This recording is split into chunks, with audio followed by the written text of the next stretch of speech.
So here is a case for generating heat map for geolocation data. Let's say you're a big mobile app company, you have billions of location data points, and you want to create a heat map at highly granular level on hourly basis. Something like in the morning you go out for college, and that time you're out of home, and in the evening you come back to your home. So generally in daytime college is a hotspot, at night time residential area is a hotspot. So that kind of hotspot you want to identify based on time as well as on location basis, and this has to be very granular. So you can understand that uh, this data scale is very large, and also the expectation of the system is very high in terms of computation, because uh, your customers are spanning on the whole world, and you want to compute for all of them their hot locations and at what time as well. So I'll give you a few seconds just to think if you have some idea how we can do it. Okay, so first thing is, this is how I can write a mapper. So mapper is something like it will read data from a data source. Our data source is billions of mobile locations or GPS locations, and each mapper will read those locations. Okay, before this, I'll go back to the previous slide here. Okay, so your data is split into several chunks, and there are several mappers. So each mapper gets its own chunk for processing. So there are several mappers run together, and once mapper is completed, reducers are run. So there are several mappers and followed by several reducers. And this is the definition of a single mapper function. So you get input key and input value. Your input key here could be some maybe line number of the file which you can discard it. And from the input value is like the location and timestamp, and that is generally stored as a raw data. It could be CSV file or it could be binary file. So we need some functions like the extract latitude, extract longitude, and extract timestamps.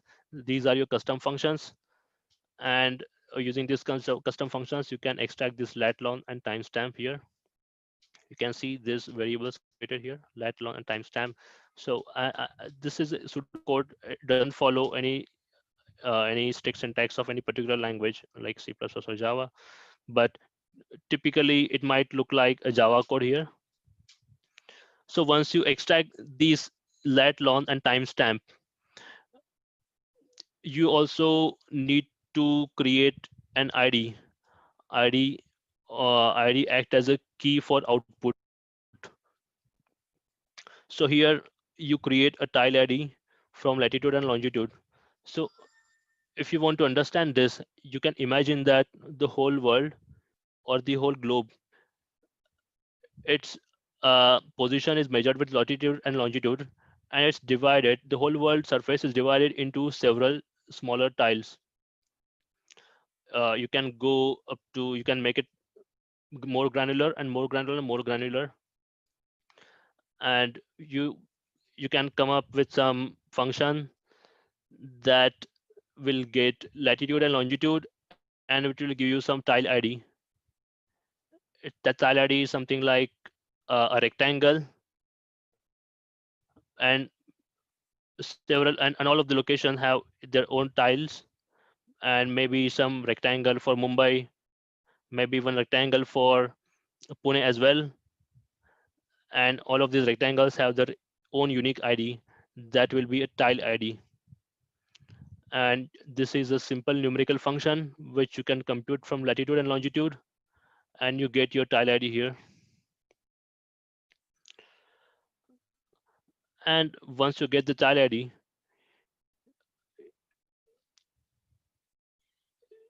you want you want uh, this heat map for each hour. So you have this filter for start time and end time, so that you will be able to discard the rest of the data points which that do not follow within this time interval, and you're discarding these which are not within this time interval, and then you output this key and value. Here the key is tile id and value is 1.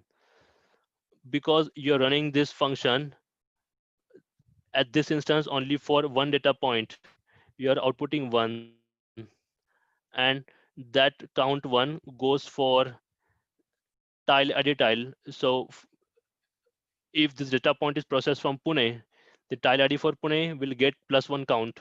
That's how you can understand it.